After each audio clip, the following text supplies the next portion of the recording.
నమస్తే, welcome to Andhraprabha. నేను మనస్విని. ఆంధ్రప్రదేశ్ రాజకీయాల్లో డైలాగ్ వార్ మళ్ళీ పీక్స్ కు చేరింది.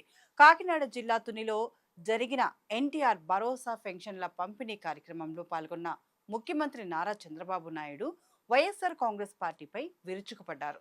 రాష్ట్రంలో తాము ఎలాంటి దుర్మార్గులతో యుద్ధం చేయాల్సి వస్తుందో ప్రజలంతా గమనిస్తున్నారని ఆయన ఆవేదన వ్యక్తం చేశారు. శత్రువులు కత్తులు కటార్లు పట్టుకొని ముంచుకొచ్చినా భయపడే ప్రసక్తే లేదని, ఇక్కడ సిబిఎన్ ఉన్నారంటూ తన మార్కు ధీమాను వ్యక్తం చేశారు.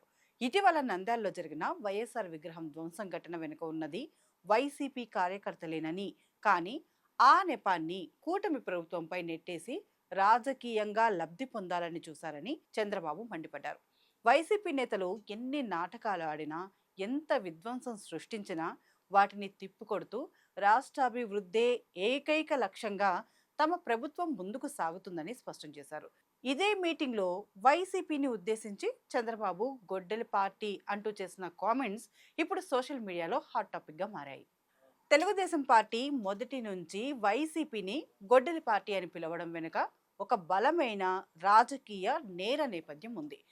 ఈ విమర్శకు ప్రధాన మూలం 2019 ఆంధ్రప్రదేశ్ అసెంబ్లీ ఎన్నికలకు కొద్ది రోజుల ముందు జరిగిన మాజీ మంత్రి వైఎస్ వివేకానందరెడ్డి దారుణ హత్య. వైఎస్ జగన్మోహన్ రెడ్డి సొంత బాబాయ్ అయిన వివేకానందరెడ్డిని పులివెందులలోని ఆయన నివాసంలోనే అత్యంత కిరాతకంగా నరికి చంపారు. ఆ సమయంలో గుండెపోటుతో చనిపోయారంటూ రక్తపు మడుగులో ఉన్న బాడీని పక్కన పెట్టి సాక్ష్యాలను తుడిచేసే ప్రయత్నం జరిగింది. ఆ తర్వాత జరిగిన పోస్ట్ మార్టం రిపోర్ట్లో అనంతరం సిబిఐ జరిపిన ఇన్వెస్టిగేషన్లో వివేకానందరెడ్డిని గొడ్డలితో తలపై బలంగా నరికి చంపినట్లు తేలింది.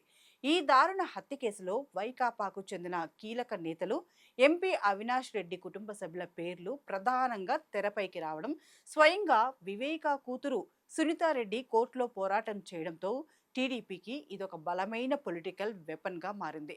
సొంత బాబాయిను గొడ్డలితో నరికి చంపిన హిస్టరీ ఉన్న పార్టీ కాబట్టే దీన్ని గొడ్డలి పార్టీ అని టీడీపీ నేతలు పదే పదే విమర్శిస్తూ ఉంటారు. కేవలం వివేకా హత్య కేసు మాత్రమే కాకుండా గత 5 ఏళ్ల వైసీపీ పాలనలో జరిపిన పలు ఇన్సిడెంట్లు టీడీపీ ఇందుకు ఉదాహరణగా చూపిస్తుంది. గత ప్రభుత్వ హయాంలో గుంటూరు జిల్లా పల్నాడు రీజియన్లోనూ, రాయలసీమలోని పలు ప్రాంతాల్లోనూ తెలుగుదేశం పార్టీకి చెందిన కింది స్థాయి కార్యకర్తలపై భౌతిక దాడులు జరిగాయి. అమరావతి రాజధాని కోసం భూములిచ్చిన రైతులపై లాఠీచార్జి చేయడం, మహిళా రైతులను సైతం జైలుకు పంపడం వంటి చర్యలను టీడీపీ తీవ్రంగా తప్పుపట్టింది. అలాగే గతంలో టీడీపీ కేంద్ర కార్యాలయంపై జరిగిన దాడి, చంద్రబాబు నాయుడు నివాసంపైకి వైసీపీ నేతలు గుంపుగా దూసుకెళ్లడం వంటి ఘటనలను లా అండ్ ఆర్డర్ విధ్వంసానికి పరాకాష్ఠగా పేర్కొంటారు.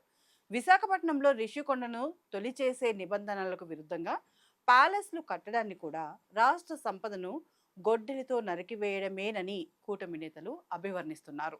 ప్రస్తుతం కూటమి ప్రభుత్వం అధికారంలోకి వచ్చిన తర్వాత పాత కేసులన్నీ మళ్ళీ తిరగదోడుతున్నారు. ఎక్కడ అక్రమాలు జరిగినా వదిలిపెట్టేది లేదని చంద్రబాబు నాయుడు గట్టిగా వార్నింగ్ ఇస్తున్నారు. నంద్యాల వైఎస్ఆర్ విగ్రహం వివాదం లాంటి సంఘటనల ద్వారా ప్రజల్లో అలజడి సృష్టించి డైవర్షన్ పాలిటిక్స్ చేయాలని వైసీపీ చూస్తోందని సీఎం ఆరోపిస్తున్నారు. బాబాయ్ హత్య కేసులో నిందితులకు శిక్ష పడే వరకు తాము ఈ గొడ్డలి మార్కు విమర్శలను వదిలిపెట్టే ప్రసక్తే లేదని టీడీపీ స్పష్టం చేస్తుంది. అధికారంలో ఉన్నప్పుడు అరాచకాలు చేసి ఇప్పుడు ప్రతిపక్షంలోకి రాగానే బాధితులమంటూ డ్రామాలు ఆడుతున్న వైసీపీ నేతల అసలు రంగును జెన్జీ యువతతో పాటు ప్రజలందరికీ అర్థమయ్యేలా ఎండగడతామని కూటమి నేతలు చెప్తున్నారు.